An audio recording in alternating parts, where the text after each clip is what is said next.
குழந்தைகள் முன்னாடி எதையும் நம்ம வந்து நெகட்டிவான விஷயத்தை காண்பித்துக்கூடாது. ஆண் வந்து பெண் பயப்படுறாப்புல எந்த வார்த்தையும் சொல்லக்கூடாது. உனக்கு என்னாச்சு தெரியுமா, ஐயோ என்ன போதோ, நம்ம எதிர்காலம் என்ன போகிறதோ, அப்படி பயந்து எதையுமே சொல்லிடக்கூடாது. எப்போவுமே நம்ம தொழில் ரீதியாக இருக்கக்கூடிய கஷ்டங்கள் இருக்கும், நல்லதை பகிர்ந்துக்கணும், கெட்டதை அவள் மனநிலையை பார்த்து பகிர்ந்துக்கணும். அதே போன்று வீட்டில் இருக்கக்கூடிய பிரச்சனைகளை ஆண் வந்ததுடனே படபடன்னு எல்லாத்தையும் சொல்லிடக்கூடாது. அவருடைய சூழ்நிலையை பார்த்து எதை சொல்லணும், எதை சொல்லக்கூடாது. ஏதாவது ஒரு கெட்ட விஷயமா உடனே சொல்லிடணும், ஐயோ இதை சொன்னால் இவர் கோவப்படுவார், இவர் முதல்ல அருவாளை தூக்கிட்டு விடுவார், அப்படி சொல்லவே கூடாது. நிறுத்தி நிதானமாக சூழ்நிலை, இதெல்லாம் நம்மளுடைய பெற்றவர்கள் பாட்டி தாத்தாலாம் பண்ணியிருக்காங்க.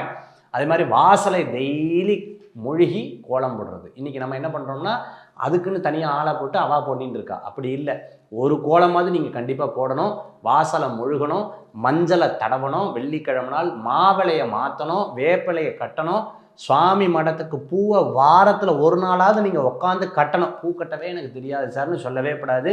பூவை கட்டி பழகணும், கோர்த்து பழகணும். இது அத்தனையுமே உள்ளே இருக்கக்கூடிய நம்மளுடைய பிரெயினில் ரொம்ப அழகாக ஆக்டிவேட் ஆகும். அந்த காலத்தில் ஒரு சிக்கை போட்டு கொடுத்துருவா, அந்த சிக்கை வந்து எடுக்கணும். அதை எடுக்கிறதன் மூலமாக நாலேஜ் வரும். செஸ் ஆடும்பொழுது எதுக்கு அவங்க சொல்கிறாங்க, செஸ் விளையாண்டுனா பிரெயினுக்கு நல்லதுன்னு சொல்கிறாங்க இல்லையா? Because you will guess. அந்த கெஸ்ஸுக்கு வந்து உங்கள் மைண்டு வந்து இருக்கும். அதனால் கோலம் போடுற வழக்கங்களை வைத்துக் கொள்ள வேண்டும். Naga's Art and Pasta Combo Offer. Buy now.